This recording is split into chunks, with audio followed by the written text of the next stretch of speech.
a very, very warm welcome to everyone who is tuning into the next episode of Look Who's Talking.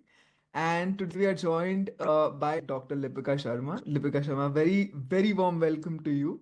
And thank you for joining us today. Thanks for And having me. not at all, not at all. Our pleasure. And today we have come with a very different and unique topic, which Dr. Lipika specializes in, that is gender equity, equality, and justice.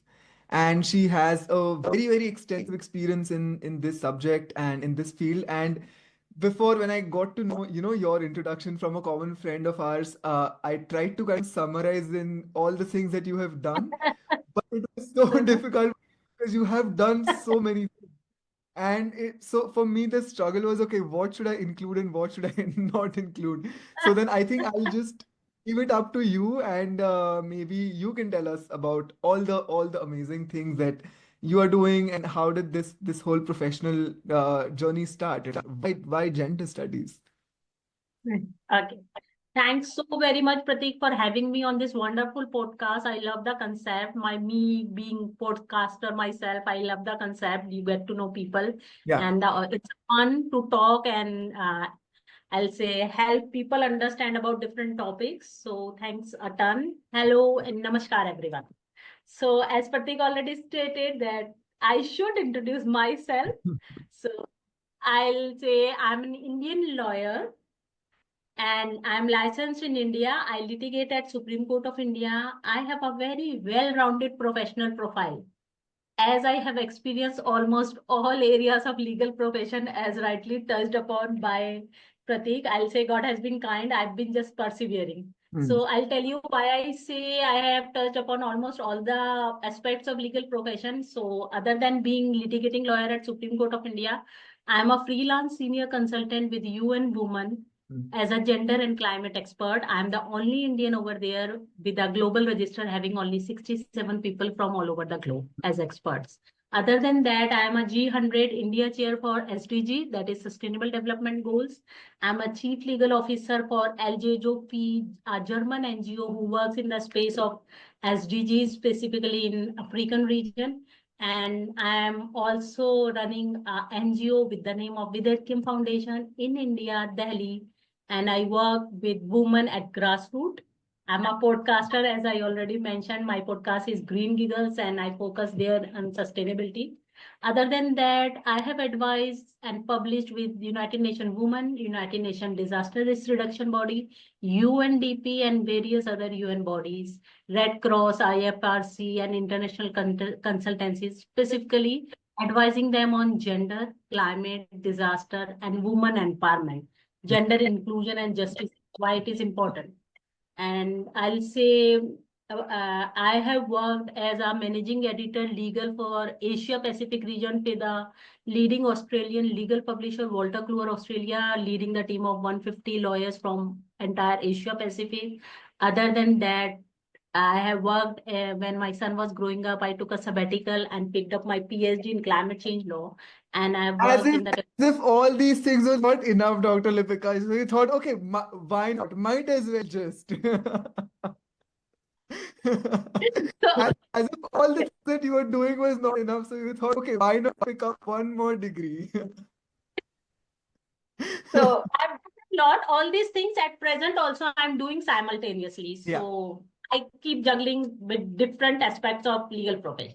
yeah, no, and I think, as I said, she just gave a very, in short, brief of what she's doing, but she has shared her profile and her interviews with me, and trust me, people, she is doing a lot of things. But today we are going to focus on something which is it's kind of, for me, this topic is kind of in between, because it's discussed as well. It's not Mm-hmm. like people don't know about it, but people don't know about it maybe enough. So it's not a Yes, completely ignored topic, but it's not spoken about in depth. So we are focusing more on gender and how correct, gender intersects with lawmaking, and how your experience has been in that field. But correct. maybe to start off, and maybe to just set some context, how would you define gender from your point of view? So as you rightly pointed out, Pratik, I'll say it is a misunderstood and misconstrued Hmm. from the perspective of common man. I'm not talking about people who specialize in the domain, Correct. but if I talk from the common man's perspective, what is gender? We usually use gender interchangeably with the word sex. Hmm.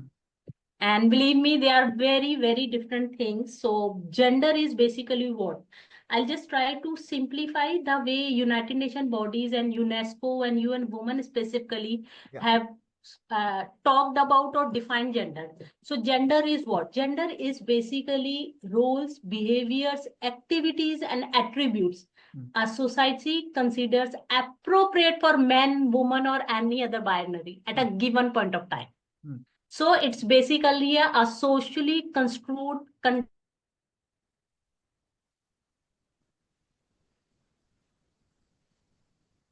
on with biologically. It is basically the roles imposed by society on us in whatever category we fit in. Hmm. And it differs from culture to culture, geography to geography, and it keeps on changing with changing times. Hmm. And how you get into the gender roles, you basically learn relationship through socialization processes. Gender is part of broader social cultural context. Hmm. So rather, I'll say gender, in essence, you can say it emphasizes that inequality is not caused by anatomic or physiological differences. Rather, it is by unequal and inequitable treatment society accords to us as man, woman, or any other gender.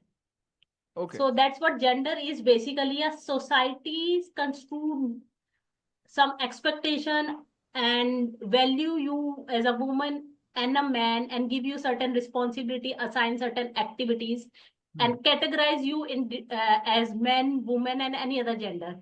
And according to this, your access to control over resources, decision making, land acquisition, everything depends. So I'll just conclude and say gender equality is not a woman issue, basically. It's a human issue. And that's why we need to understand it in a broader sense as a society, as human beings.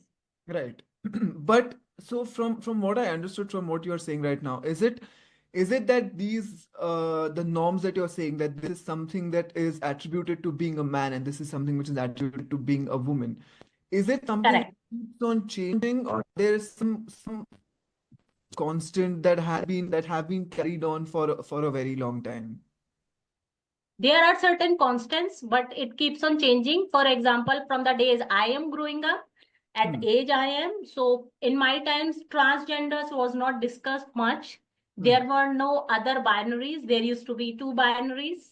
Now, if you Google, Yeah. anyone just listening to it, there are more than 78 category of genders. Hmm. When you say how many genders in Google, it gives you 78 categories. Hmm. And mind you, even a country like India, who's very culturally rooted, we still have recognition widespread 5 to 7 genders. Hmm. And officially on record, earlier in my growing up days, when you used to fill form, there used to be only male and female gender. Right. Now there is a third column for other gender. We Right. define it as other gender. Hmm. So yes, as I said, with times it has changed and it has broadened and there is acknowledgement as well as acceptance globally. Different countries, according to their cultural grooming, Hmm. have slowly, steadily accepting different genders. Right. But Yeah. before we maybe proceed, and if I can play a little bit of a devil's advocate here, that there are more than 70 to 80 genders now.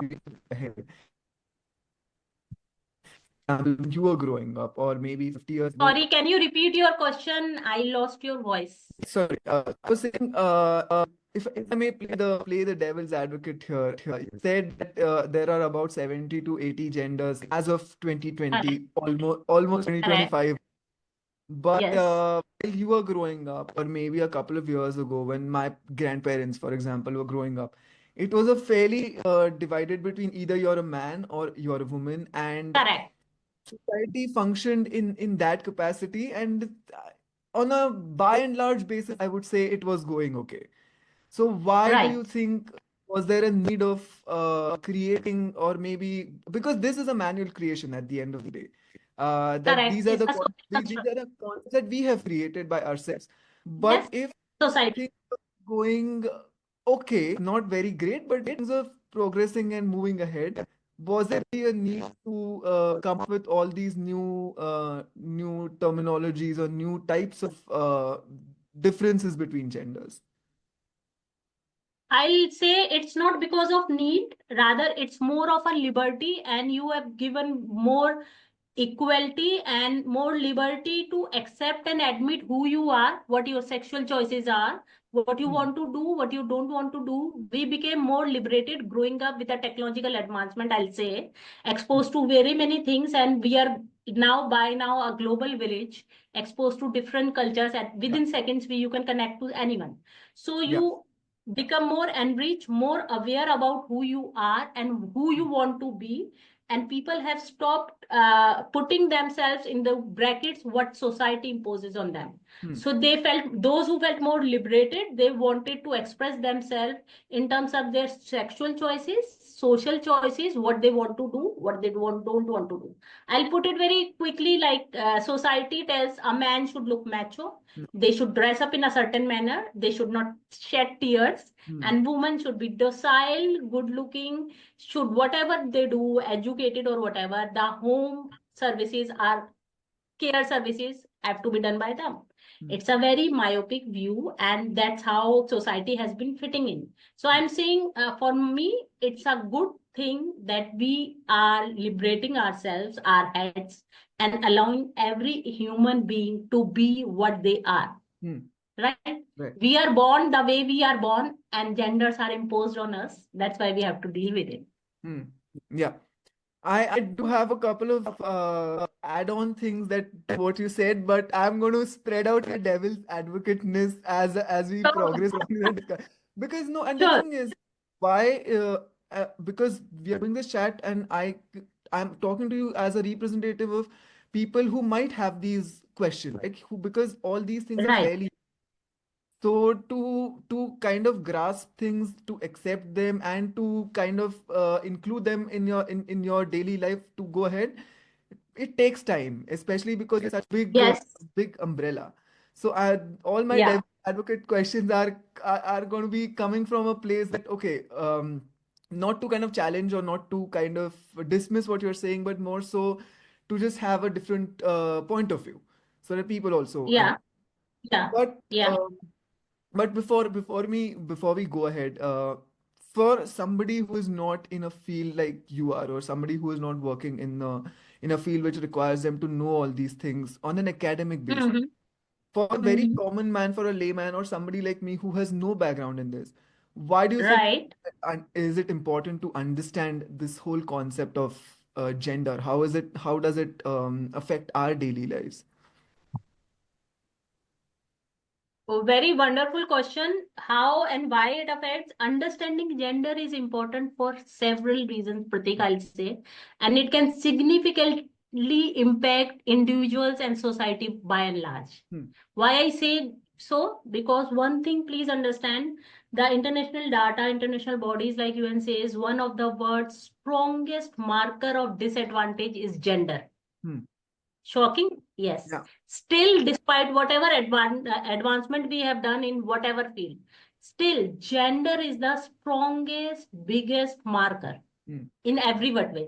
And during our process, I would love to share some very recent data which came out of some UN bodies and international consultancies Hmm. with regard to this focus area just in December 2024. And as per ECOSOC, United Nations Economic and Social Council, gender disparities remain among the most pervasive of all inequalities, hindering the developmental process. Hmm. Right? Hmm. So one thing, because this is the biggest disadvantage and inequalities uh, are pervading because of this, we need to understand it as human Yeah. being on this planet Earth. So it's not about geographies, it is about we as human, Yeah. and how it is going to impact specifically, why we need to learn as an individual, wherever whichever geography we are, whatever language we speak, whatever culture or religion we follow, it directly impacts our social relationships. Hmm. So understanding gender can improve interpersonal relationship. It allows people to communicate more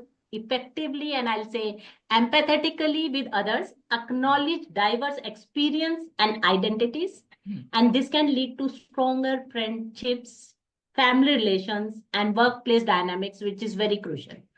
And I'll say another very important thing, which is very important for everyone to understand as human, is it reduces discrimination. Because once you are aware of gender issue that combat stereotypes and biases, when society understands that gender is not strictly binary, it's not about only men and women, it can lead to more inclusive environments, and this understanding can reduce instances of discrimination and harassment based on gender identity, which we call GBV, gender-based violence, which is all pervasive, and there are very many cases of it. Further, one more important thing I'll say, access to resources becomes easy if you understand gender, because there are very many political systems and very many support, humanitarian supports are there for different gender people, because they are put by the society, as we already discussed, in a disadvantaged position because they don't strictly follow the society norm of men or women. So a knowledge about gender can guide individuals to appropriate resources, appropriate support systems. This include healthcare systems, counselings. When you face mental pressure, psychological pressure because of society, the way society deals with you, if you are different than man and woman, and the community organization who can support you. Then very important thing, at policy level, it can change lot of things. Understanding gender issue can empower individual to advocate their right, to create pressure groups. Nowadays, we see very many queer groups, transgenders, they are raising their voice, they come together. So unless and until you are aware and you are lost in your sexual identity, or you don't want to comply with the social norms to be a typical man and not to wear earring, I'll say, not to have tattoos, because society, according to society, this is girls' thing. So if you don't want to fit into these norms, where to look for? Unless and until you recognize who you are, then only you will be able to reach out to the resources available. Right? So in policy framing also, gender issues should be crucial. That's what I advise UN bodies, that everyone we should treat as humans, not men, women, transgender, queers, and other binaries. And when we are framing policies and laws, there should be policy. And I would like to say finally, knowing and understanding gender is relevant because it promotes acceptance and reduces discrimination. Okay.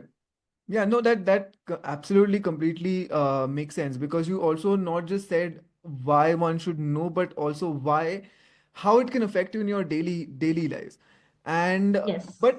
and this is just something which, out of curiosity, for myself, is there is there a possibility where people can draw a line, that okay, now you said in one of your answers before that we are crossing the 70 to 80 types of gender marks.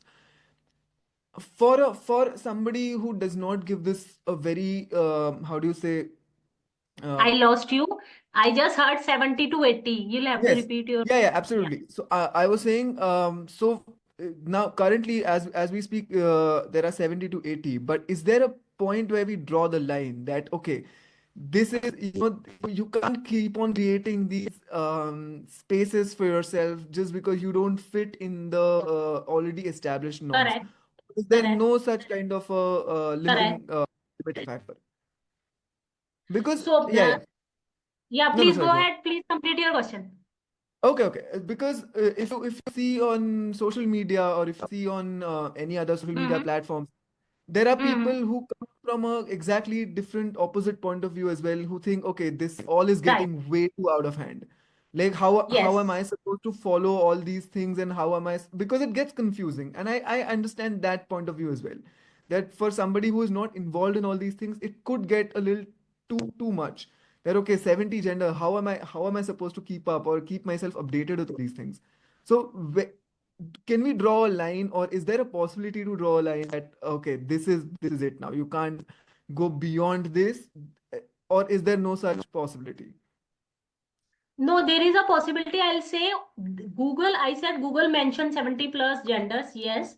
But when we say majority of people generally fall within the category of, I'll say 6 to 7 genders. right? So we can definitely, and the number is large in those categories. Yeah. So from a societal perspective, from economic, legal perspective, we can finally zone it out to 7 to 8 categories and deal with them. Things do grow in any sphere, like in as human, you can allow people to be who they are, who they want to be, without pushing them as a society to fit into the norm, the way they behave, the way they dress up, what their sexual choices within four closed doors of their homes. We as a society, I think, should be sensitive enough to anyone's personal choices within their bedrooms and stop raising eyebrows how someone is sexually behaving, unless and until it is impacting the society and they are doing it in a manner which is very open and it is not acceptable by the society at large. Then you have to curb it by way of law, societal norms, or whatever measures you have to take. But someone is not impacting adversely anyone around him or her. Then we should stop curbing their personal instinct unless and until it is harmful for the humanity at large, I'll say. Right. So you can deal with 6 to 7 categories and define them properly going forward after some time when there is a need, and create laws and spaces for them which deals with their specific needs. Only thing as a society, we should stop frowning about it. We are like hired in any job or we join any educational institution on the basis of our choices, what we want to pursue and the qualifications we have, and the performance will be whatever we'll be delivering will be paid accordingly. So why we need to discuss very personal things in workplaces? That's my take. Okay. Okay. And no, it absolutely makes sense because the thing is with topics like gender or topics like sexuality, it is very difficult to come to a common consensus because Absolutely. all the sides are correct from their point of view. Yes. So it's very difficult to come to a middle point and say, okay, this is the golden rule of thumb, and this is what everybody should Yes. agree. Because for somebody who's against, also has a fair point to why he or she is against, and if somebody is for that point, they also have a fairly decent argument why they endorse these thoughts. And Yeah. I think the answer is we have grown as humanity. We are developed enough. Let's get mature enough to accept people around us, unless and until they are tracked to the society at large. Yeah. Yeah. No, absolutely. And we will come to this topic once again, but considering your main area of expertise, which is also gender inclusivity. So for a very common layman, for somebody who doesn't know what gender inclusivity is, you can explain it to us what it is and what part of lives does it usually intersect. So when you say gender inclusivity, you're trying to say you include gender, what we've been talking now. So gender inclusivity basically refers to a practice of recognizing, respecting, and valuing diverse gender identities and expression within various social organization and institutional contexts. Right? So I would like to repeat, we should start practicing recognizing, respecting, and valuing diverse gender identity. That's what only thing we are supposed to do it. Recognize it, respect them, and value their diversity, and let them be. It aims to create basically environments where everyone, regardless of their gender identity, their sexual choices, be it male, female, transgender, non-binary, gender queer, or any other identity, feels welcome, acknowledged, and supported, plus respected as well. So that's what for me is gender inclusivity. Include everyone as human beings. Stop judging them. So key aspect of, if you say gender inclusivity, how we can ensure there is, this is sounds very fancy, all good. So how to include it? How to make it practically happen? As a society. Dr. Lipika, I had to cancel my next question because my next question is exactly going to be this. That, okay, all of this sounds very ideal and it sounds very cozy, but how do we actually put it in practice? Yes. Yeah. So how we put it in practice, there can be various means and ways. Most important, at the top, which we do it in a conscious and very subconscious, subtle manner, as well as language, the kind of language we use when we address each other. So, using inclusive language that acknowledge, respects all gender identities is crucial. This includes avoiding gender terms when unnecessary and using pronouns that individuals prefer. Right? Maybe if you can give us Unnecessarily an, don't. if you- can you maybe give us an example of what exactly you mean by that? So when you say using pronouns that the individuals prefer, nowadays we say he, him, Hmm. they, Yeah. it, she. Respect those the way they want to be addressed. Hmm. By sticking to it, no. For me, there are two binaries, man and woman. Either you are he or you are she. Hmm. Let's not do it. We can be, like, as I say, we can behave mature enough as a society, as human beings, to just respect that need of theirs, Hmm. which is no way impacting society any what way Hmm. by using what pronouns they use. So avoid using gender terms, transgender. Hmm. They are human beings. Yeah. Whatever their biological connotation and deformities by birth are, they are Hmm. humans. Why we need to point them out as queers or transgenders? Hmm. So the language, respect, individual, person, sir, ma'am, whatever way they want to be addressed. Hmm. That's an appropriate, respectful way to deal with humans, right? Hmm. I hope it makes sense now. Yeah. Then, other than that, how to make it more inclusive? Policies and practices are the most crucial thing. Policy, law, Hmm. implementation of policy that protect against discrimination based on gender identity and providing equal access to facilities. For example, washrooms, restrooms. Hmm. Wherever there is a need for a separate gender restroom, there are majority. How law creates things? Law, we say, is dynamic. So when there is a need, there is an increased number of people who want that particular facility. The society, the political system, the legal system should respond. Hmm. That's a way going forward. Another way you can be inclusive as a society is education and training. I'll say that is the root of anything, education. Hmm. Providing training on gender diversity at a very basic level when your toddler starts going to school. Hmm. Teach him, her, everyone to respect each other as human instead of tagging each other as men, woman, girl, boy, and other categories. Hmm. So inclusivity, education and training matters a lot, and it will change a lot of things. The perspective as a human growing up. It helps individuals understand and respect different gender identities, fostering a more inclusive culture. Right? Hmm.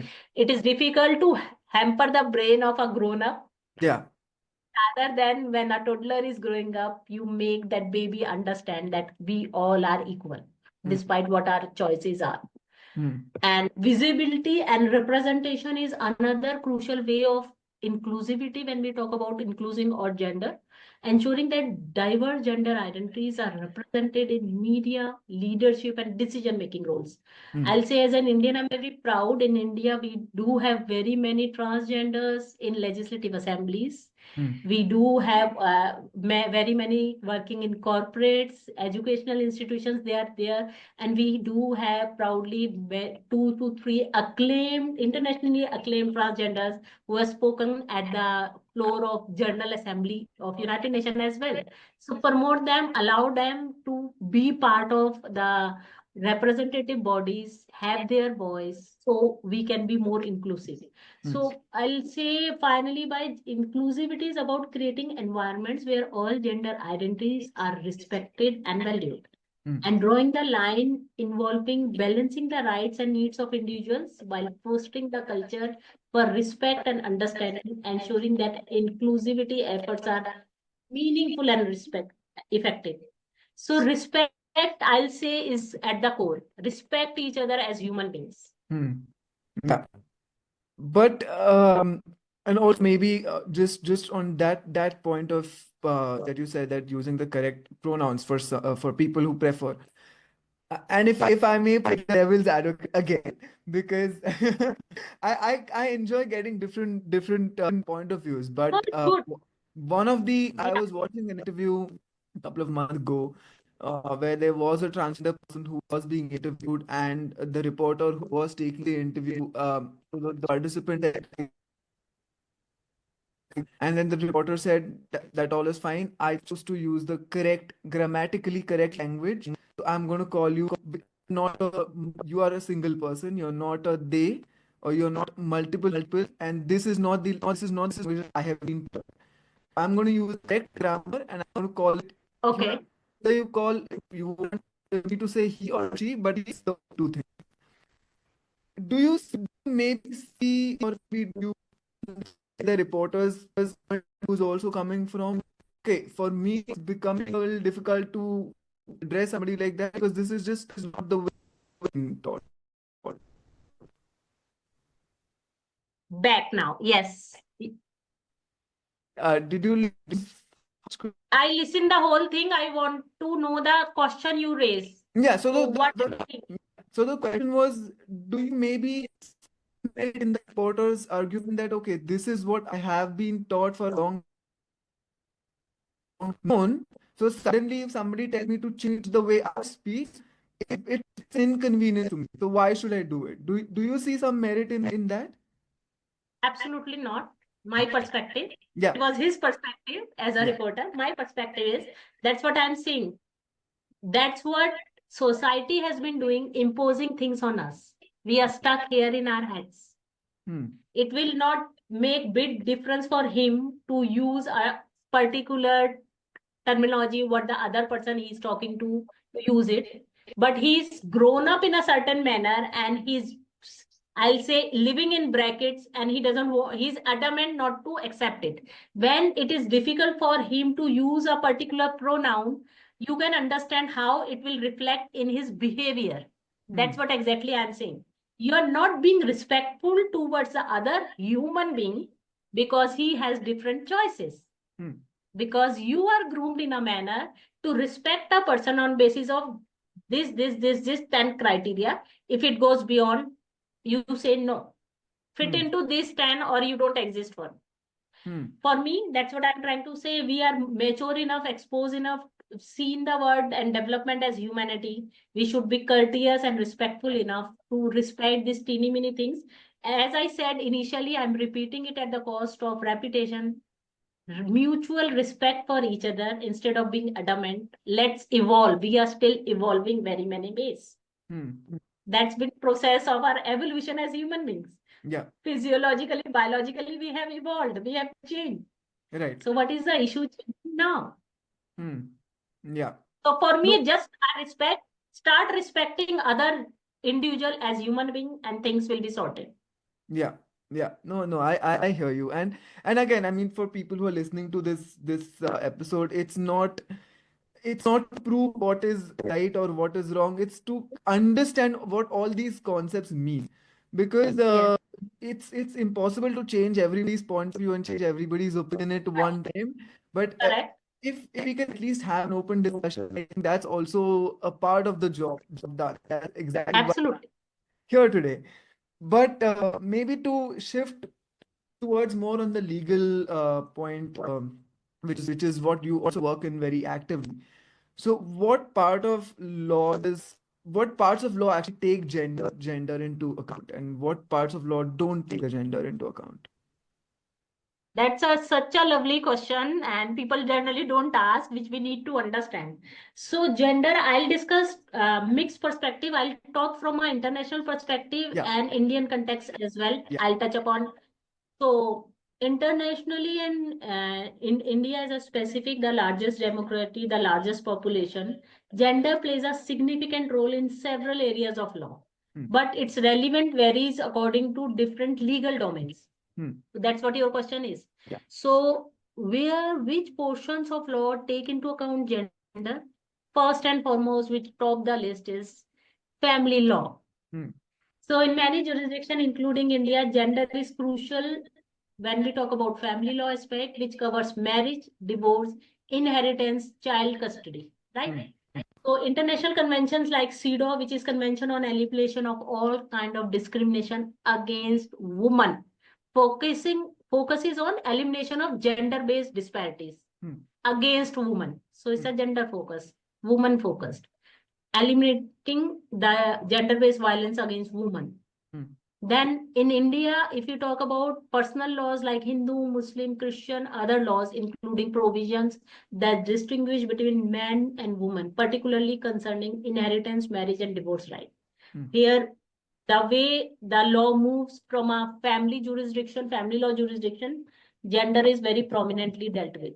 Another area where gender is prominently dealt with and there is a still need is labor and employment laws.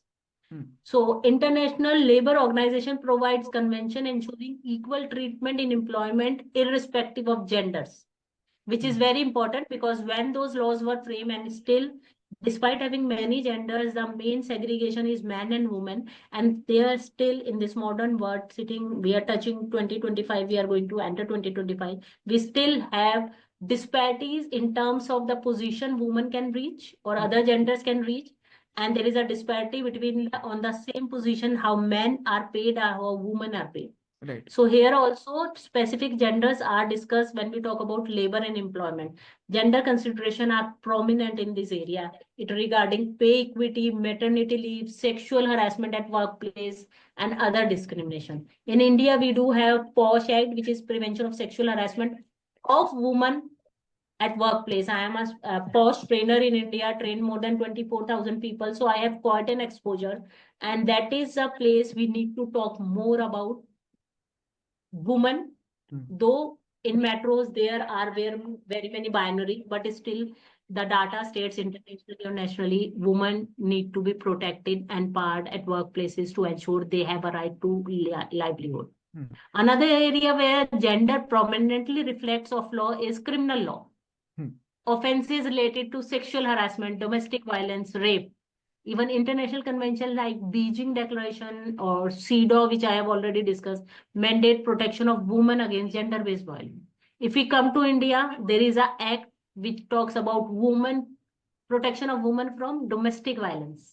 There are specific provision in IPC regarding sexual offenses, rape, stalking, specifically aimed to protect women from gender-based violence.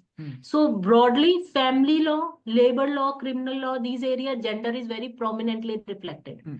If I tell you, there are very many areas where it is very gender neutral, it doesn't make any difference. You are man, woman, or any other gender. So those prominent areas from the legal perspective, I'll say, first and foremost is constitutional law. Majority of the constitutions internationally don't say for men and women, including India. Right. The largest written constitution is India, and leaving very few chapters where tribals and specific communities are dealt with. It repeatedly says, even in fundamental rights, person's liberty, person should not be discriminated. The word person, which is quite a gender neutral connotation. Right. So constitutional provisions are gender neutral. Other than that, commercial act, contract act, they are gender neutral.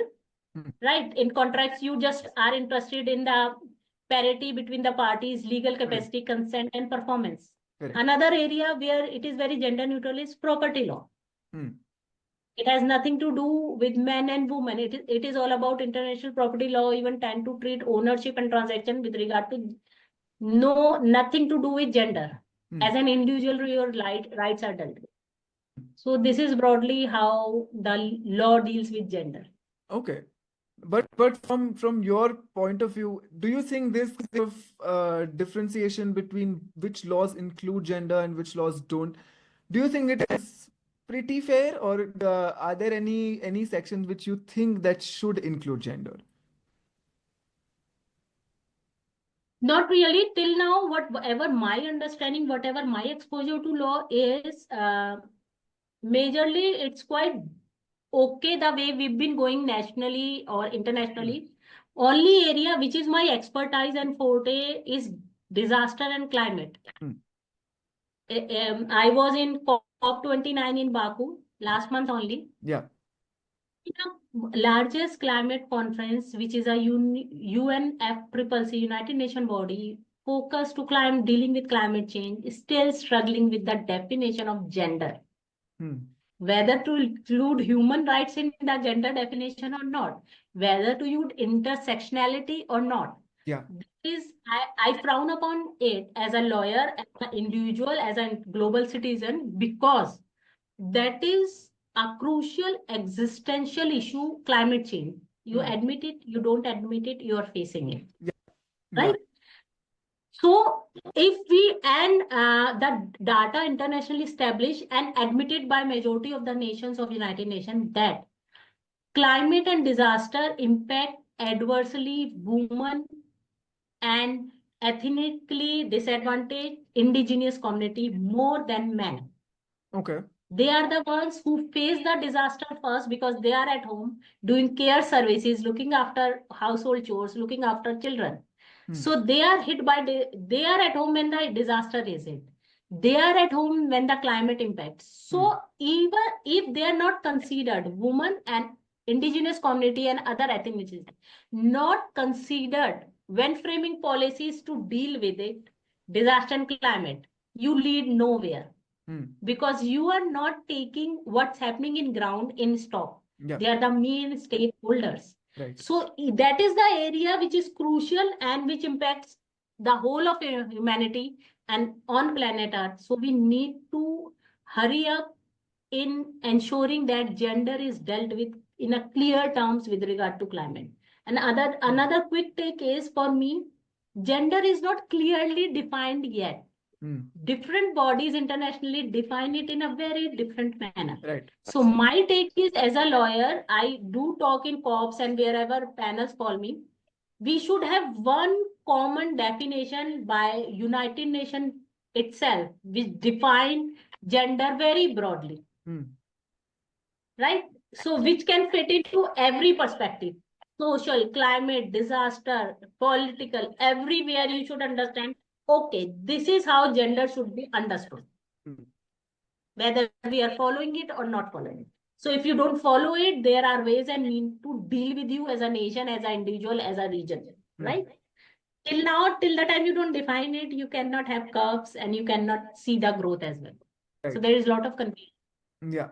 No, I think this is a very, and again, this is a very new thing because you don't connect these two things, right? Like if you're not working in this Yes. area, if in this industry, you don't connect how gender and laws on climate change can even like coincide.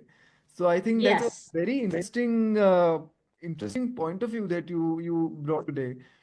Because Thank when you. we talk about climate change, we talked a lot of other things, but gender doesn't come Right. to your mind.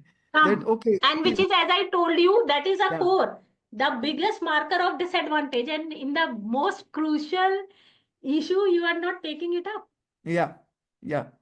But is there, to stay on that topic, is there, when it comes to climate change or when it comes to environmental disasters, is there anything which is, you can say, okay, this is a positive thing that, okay, these parts consider gender or these parts take into account that women or marginalized communities can be affected more, so we can work on that?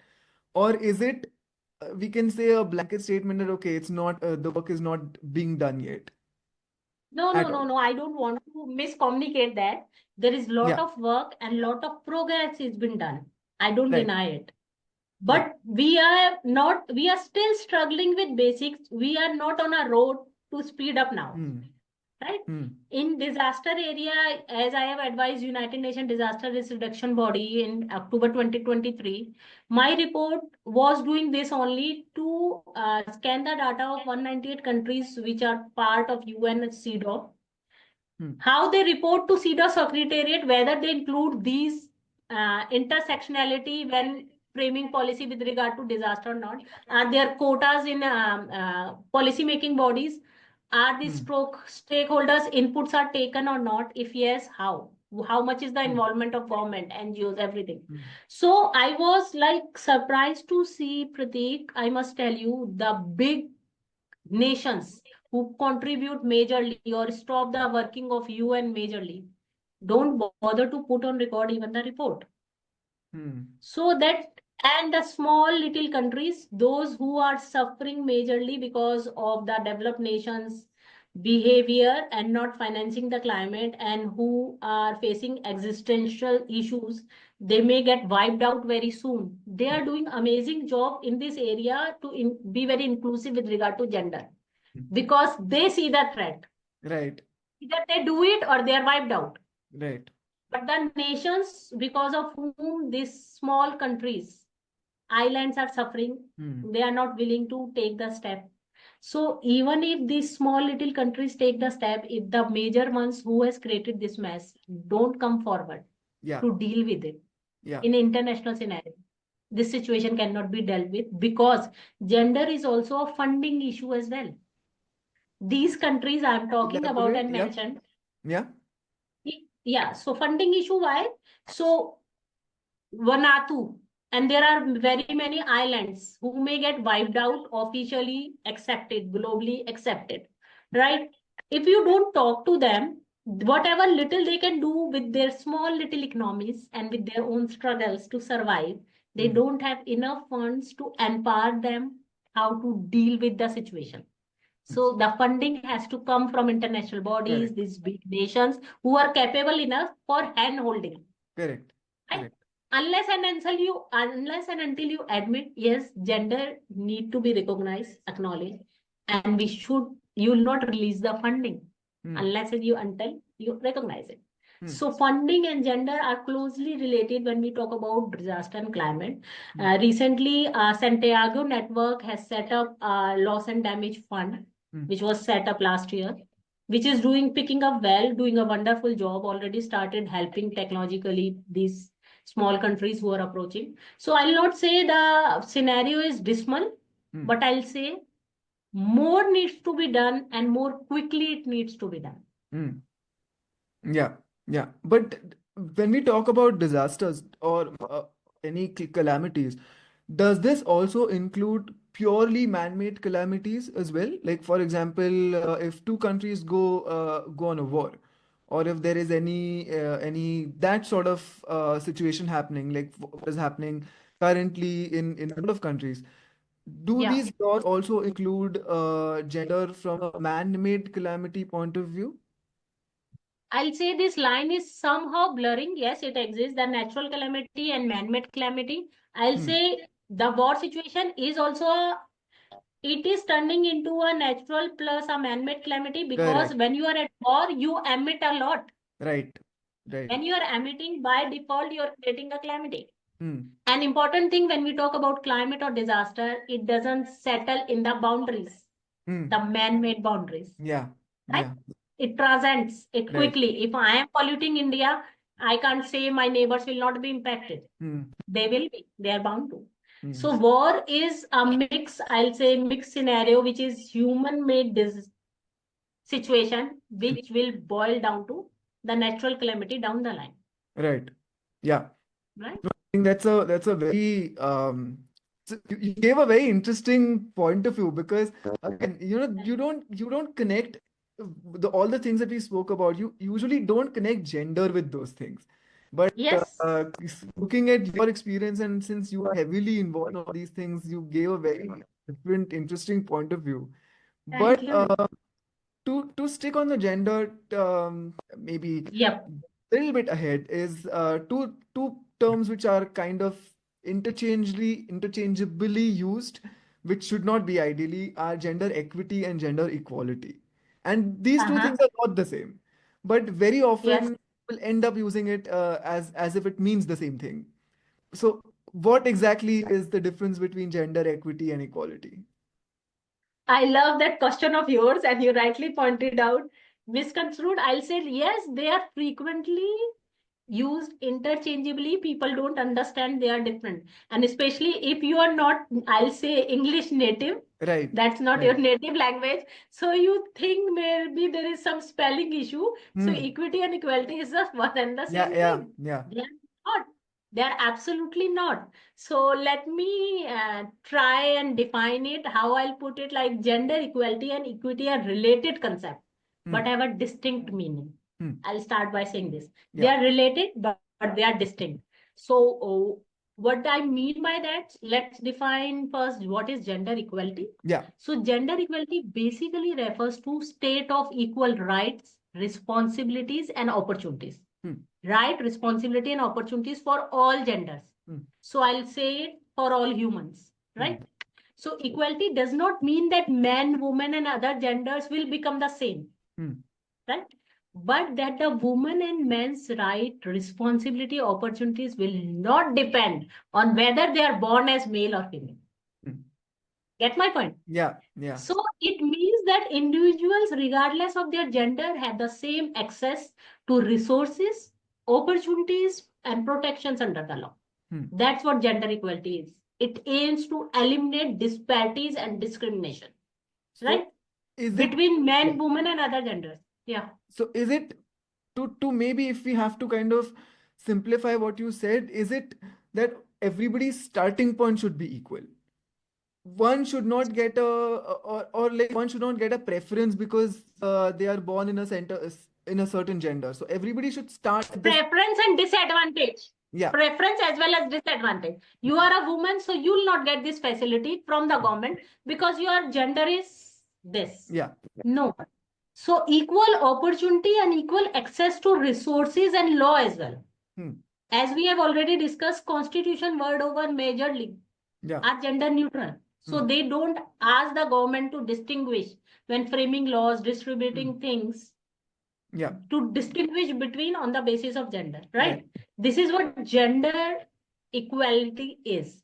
To aim to eliminate disparities, right? In all spheres, whether it is education, employment, healthcare, whatever. Yeah. Now, so how to differentiate it with equity? So equity, on the other hand, involves fair treatment as per your need. So fair treatment of individual based on their gender, which we've been talking. Every gender may have a different need. Right. So who acknowledge that different gender exist may require different resources and support to achieve equality. Yeah. Right? To address differentiated needs of different genders is equity. Acknowledge they are in a the biggest, simplest example from a layman perspective is reservation. What reservation is trying to do? It's trying to bring equity, fairness, understanding the people who were not in an advantageous position for centuries, to bring them to a level of equality, understand their challenges, and give them support, the hand-holding which they require from a legal system, political system, and society. So therefore, gender equity is about creating conditions that address and remedy specific disadvantage and imbalance faced by particular gender or particular group in the society. It could be any marginalized situation, right? So achieve fairness treatment is adjusted according to respective needs. So I'll say equity, if you simplify it, is a special treatment, affirmative action, or we can say a positive discrimination. You give them advantage who were marginalized for long. But by giving them advantage, you are creating equity and fairness so they can be equal. Yeah. Right? Yeah. So if I'll just briefly try to conclude it in a very simple terms, gender equality is about sameness and gender equity is about fairness. Equity is about giving people what they need to succeed. That is a support. Yeah. And considering the barriers they have faced and have been facing.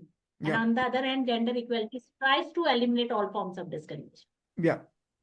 So first, and for somebody like me who is fairly new to these subjects, or not exactly new, but not very well versed with the technicalities of these subjects.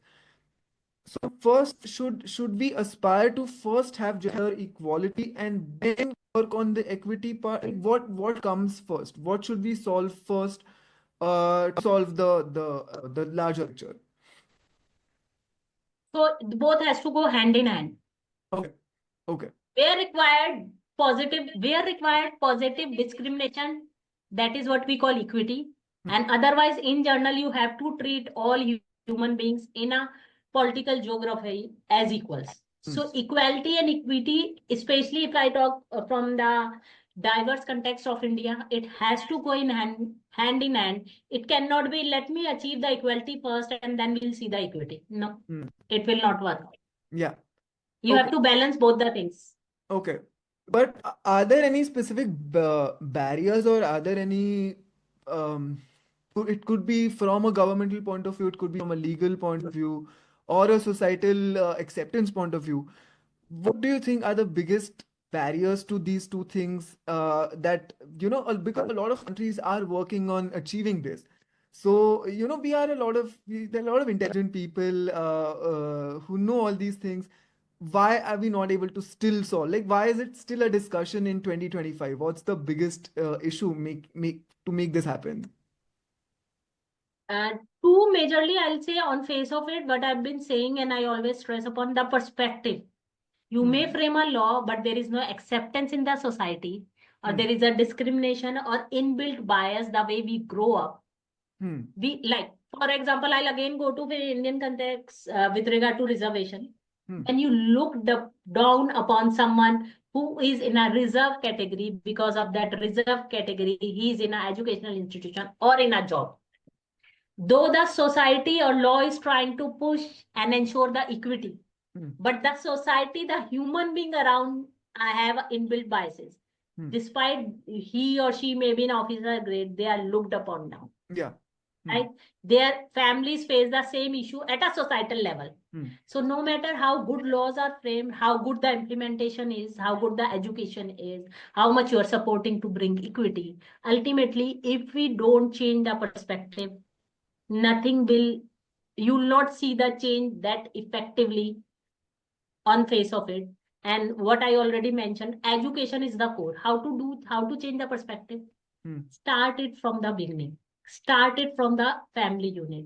And in a country like us, the largest population, we have lot of challenge Hmm. along with diversity of various kind, the geography. We are such a wonderful mix, but it's a challenge, Yeah. right?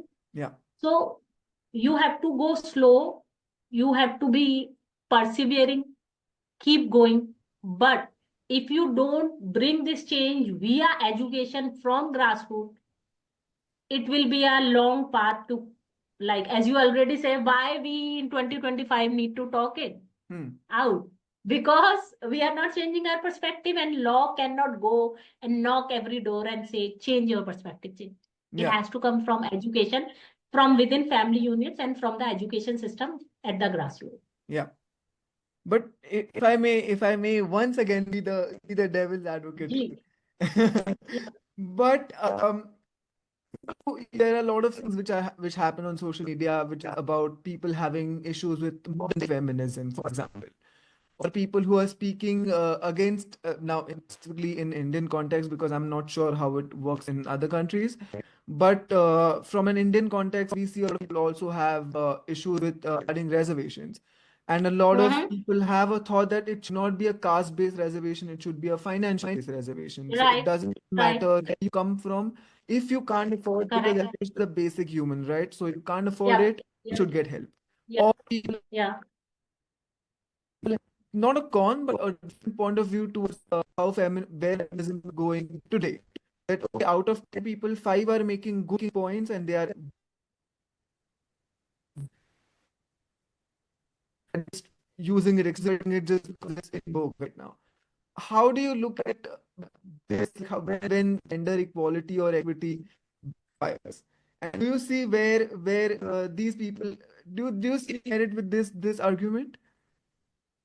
So I lost your voice in between, and whatever I could gather, you talked about that people do frown upon this reservation as well as feminism as well. How to deal with these challenges? More There than, are, yeah, yeah, I would say, for example, when it comes to Indian reservation context, for me, I see more merit in the argument that it should not be a caste based, it should be a financial reservation, correct, because education is correct, a basic correct, human right. So we correct, shouldn't limit somebody just because they come from a specific group of community. They should get a correct. preferential treatment. But at the end of the day, there could Mm-hmm. also be people who don't come from a marginalized community but can afford.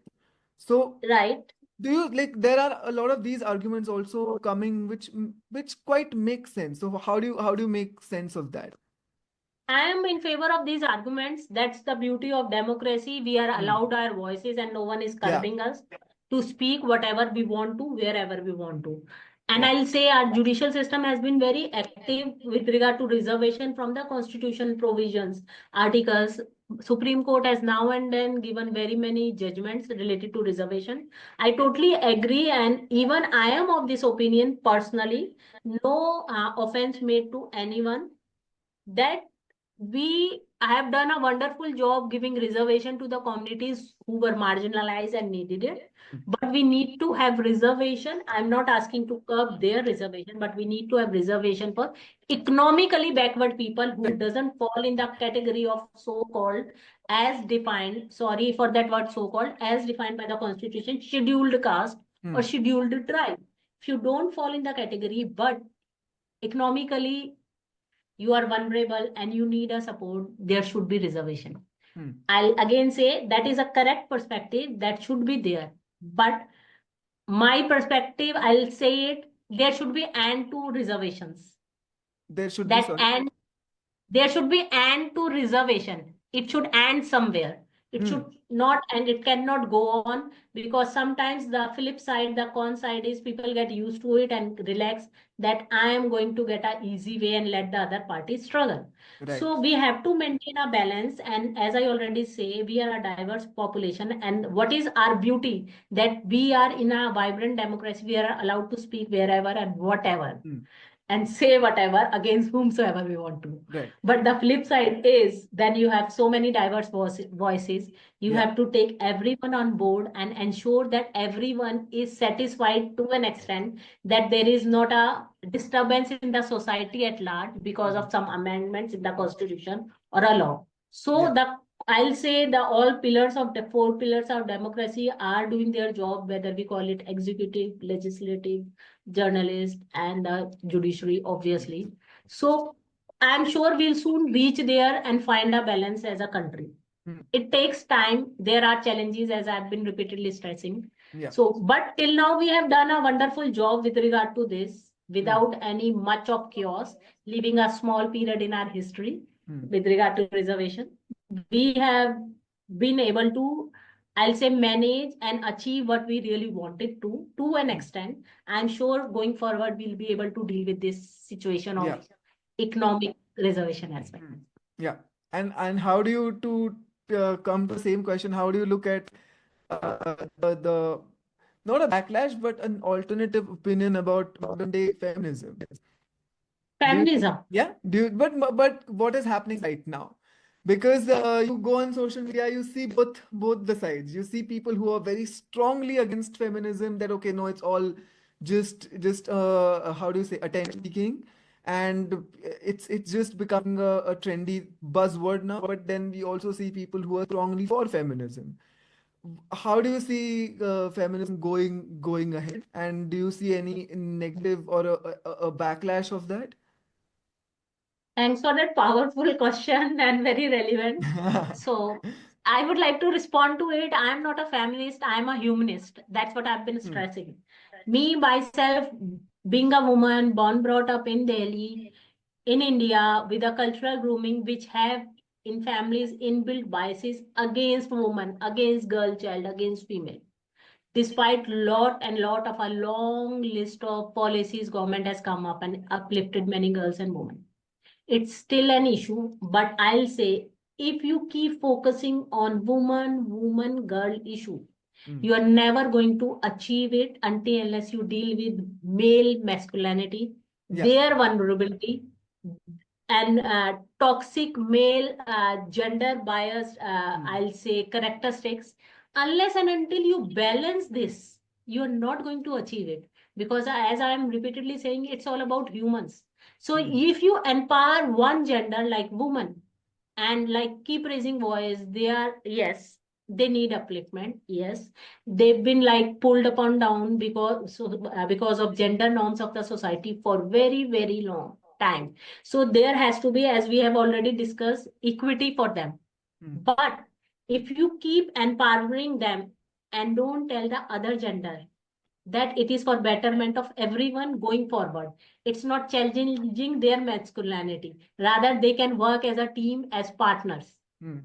It's not going to work out. That's what my observation. Yeah. And I am happy you asked this question because last week only UNESCO India has come up with a wonderful report which says men and boy dealing with gender equality.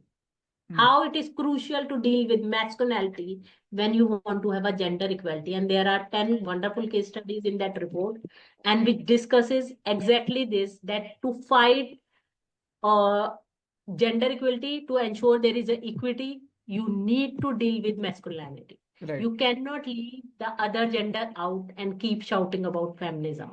It will not work. It has not worked. That's why we are still talking about parity, Exactly. Yeah. equality. It Yeah. has not. So we need to understand why it has not worked. The reason, I'll say the major reason is this. Yeah. And that's good that you brought that up, because that was also something that I would want to discuss with you, which is men's rights. Yeah. Because that is something that, as you rightly said, is not very vocally, it's not spoken about as much as perhaps it should. So, from Yeah. a legal standpoint or from a law point of view, which kind of or what type of men's rights should we mostly be concerned or aware of? That okay, you don't need to know everything because it's impossible. It's so, the law field is so big that it's Yes. impossible to know everything. But these are the couple of things that you should know as a normal human, not from somebody who's around. So I'll try to simplify for our audience, those who are listening, that I'll say we need to talk more about men's right. Yes, I totally agree. That's what my perspective is, to ensure there is a balance. Yeah. In a way to uplift someone, you cannot create another imbalance. Yeah. My understanding is we are Correct. trying to create another imbalance. It should not happen going forward in 100 years. Then you start talking about men's right. Yeah. Yeah. Let's go together, right? Yeah. So for me, the perspective is understanding men's right through the lens of gender equality means acknowledging the harmful effects of rigid gender norms on both men and women. Addressing men's right is not about diminishing women's right or other gender's right. It's about recognizing that gender affects everyone. That toxic masculinity, don't shed a tear, you are a man. Yeah. Yeah. Biologically, we all have tear glands. Yeah. Biologically, emotionally, we are all tuned. We are bound to cry in a situation which overwhelms you. And that's normal. But the society says, no, don't do it. Yeah. That's masculine as a man.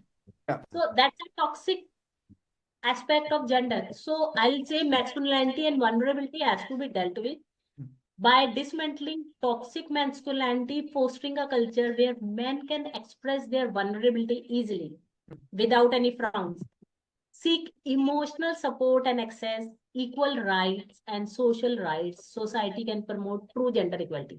Men can also get depressed, they may get emotional. If the toxic masculinity is so overwhelming in any society, they will hesitate visiting a psychology or seeking help of any kind. Yeah. Because society will frown upon them. Right. Oh boy, as a man, you're doing this. We need to deal with that mindset. Another very important thing that we need to understand shared responsibility. The fight for gender equality is not a zero-sum game. But I'm saying it's not a zero-sum game. It requires addressing the challenges faced by both men and women.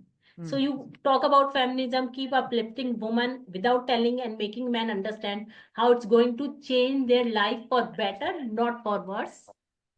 There are going to be repercussions, and the record is very clear, the data is very clear. It brings into picture the gender-based violence. Women go out in a workshop, uplifting themselves, empowering, learning things, government-aided, UN-aided, international consultancy-aided programs. And then they are cutting upon their care work. When they come home, maybe the food is not cooked, the elders are not taken care of, children are not fed. It's going to have repercussion until unless you bring the main folk on board, make them understand how it's going to increase maybe the income of the whole family. Yeah. They will be helpful in looking after doing some household chores, which is not considered very masculine, so-called, because of society, gender norms. So what I'm trying to say, you have to bring everyone in the society together. Yeah. So stop talking about feminism Yes, there has to be differentiated treatment to women, more policy to uplift them, but sensitize other gender, how it is going to bring more peace in the society than I'll say exaggerating the existing violence, Yeah. right? Yeah. And for maybe this is just maybe like a takeaway for people who are listening. Are there any organizations or somebody, some governmental bodies, intergovernmental bodies which work specifically towards men's rights? So if somebody wants to find more research more, is there any organization that one can contact? It depends when jurisdiction you are. There are very many NGOs, international NGOs at a national level, regional level, international level as well, Yeah. right? So it depends what jurisdiction you are and uh, how sensitized you are by the government concerned to reach out to the resources. Again, what we started in the beginning, say the gender norms decide what resources you can access. Yeah. So unless and until we bring our sons and daughter as human beings instead of being girl and boy, Yeah. it will be difficult with the help of law and any political system to bring equality and equity. Absolutely, absolutely right. And I think one of the things that I specifically is I have very biased and very I for me at least for me I very justified hatred is when somebody says stop crying like a girl. I like it didn't make sense. Who started equating crying with girls? Who started crying is crying? End of story. It is not specific to a gender. It is not specific to a personality trait. If you feel bad, cry out. This meant I just don't understand. Absolutely. Stop crying like a girl. I'm like, you are wrong, not on one level, on multiple levels. Yes, because you as a human are biologically only difference between man and woman is broadly what? The one biological difference, woman can make babies, man Yeah, cannot. right, right. Other than that, the God has created no difference. Why you are imposing that? Yeah, I yeah, always ask this question. So when you say crying, why not cry? Because biologically we have all those things. exactly, We exactly. are bound to get overwhelmed. We are bound to get emotional. Yeah, Why we can shout, we can shout, we can get angry, but we should not cry. yeah. Doesn't make sense to me. It is very idiotic advice. Like, if I'm feeling sad, what do you want Yes. me to do? Just go out and dance on the street or something? Obviously, I'm going to cry. Like, Yeah. it is so stupid with this. Anyway.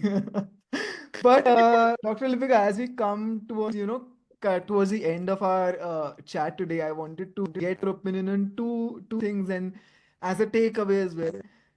From an Indian point of view, from purely from an Indian context, what is India getting right about gender inclusivity and what are we getting completely wrong? No.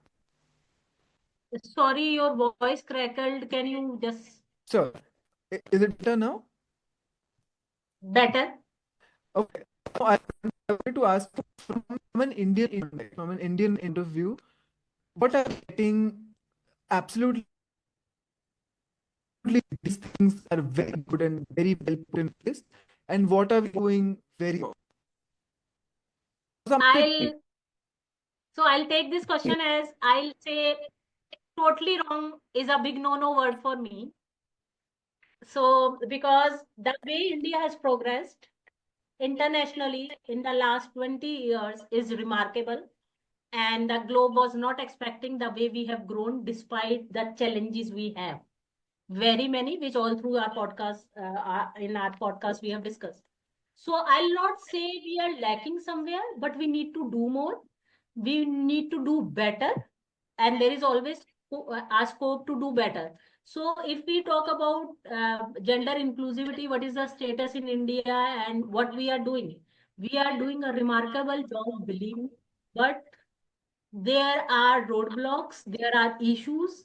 Despite that, we could do quite a fantastic job in recent years. I'll say India, with this complex socio-cultural landscape, has made significant strides towards our gender inclusivity. Though I'll discuss briefly, there is one international index of gender equality, SDG 5 has come last week only. Yeah. India is 91 ranking out of 139 countries. Hmm. But I'll discuss how and why. Hmm. Right. So in various areas, India has done, despite challenges, remarkable job that hinder true gender equality. While progress is evident, deep-rooted gender biases persist, Hmm. right? Yeah. Because that is not a 5-year program, planning Right. commission, and it cannot be. You have to change perspective of generations. It's a Hmm. deep-rooted. Yeah. And the path towards a truly inclusive society remains fraught with obstacles. But we are still doing a good job. And what India is getting right, Yeah. very many things. Legal reforms for women right. I'll say India has implemented several landmark laws aimed at empowering women, Hmm. girl, child, protecting their rights. Just to mention, very important, right to education, Hmm. which is for everyone, 2009 Act. Right? Hmm. And we in India do have state-wise reservation for girls, free schooling till 12th, even graduation, Yeah. very many Yeah. states, which is very uplifting. And I've been stretching upon education can change lives and Yeah. the fate of the country. Another important thing, what we are doing right, protection of women against domestic violence, 2005 Act. Hmm. And this domestic violence doesn't just fit into the criteria of marriage. Hmm. Live-in relationship in India has also become common, and which is covered within the act, Hmm. which is remarkable. The country we are, the culturally grooming we have, the religious grooming we have, despite that, we are so forward thinking, we recognize domestic violence Yeah. in our living relationship as well. By law. Then POSH Act, Prevention of Sexual Harassment Women at Workplace, 2013 Act, which empowers, which is a mandate in India. You cannot earn a penny. I say it affirmatively as a post trainer who has already trained many people and with on corporate and government bodies, that you cannot earn a penny in India without post compliant. There are annual filings. You have to have workshops, sensitize everything. Hmm. Another wonderful thing India has done, maternity benefits are given. Yeah. And last week or last month only, Supreme Court of India has come up with a wonderful judgment, which I didn't get a chance to read through. There, beyond maternity benefits of 6 months, there are parental benefits also given to both the parents, which is extension. Then, most important, I would like to stress, triple talaq was banned in 2019. Hmm. Such an empowering thing. The criminalization of practice of triple talaq, instant divorce among Muslim community in India was a significant legal reform to Hmm. protect women's right in personal laws, Hmm. which was very controversial, a difficult thing to do in a country like India, but we went and did it very calmly, Hmm. right? Without any hurdles.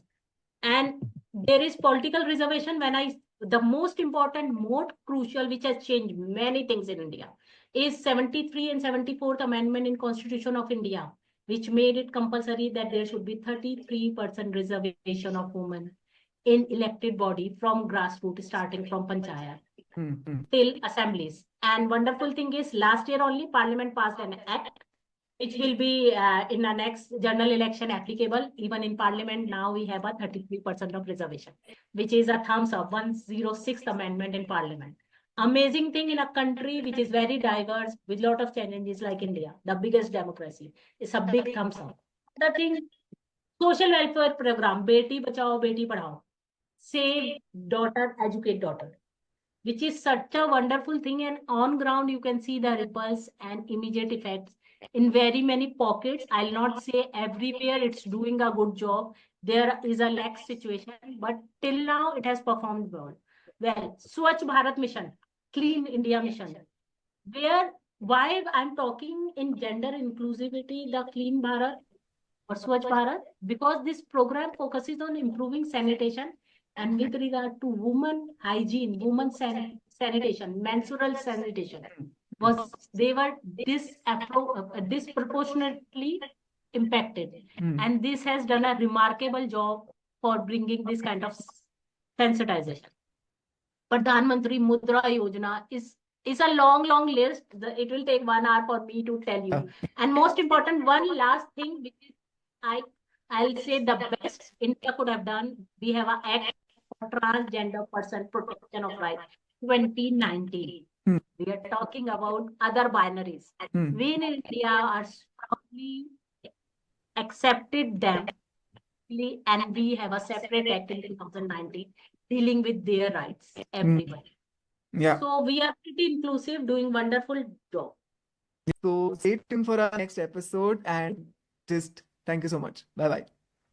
Ciao for now. Bye everyone.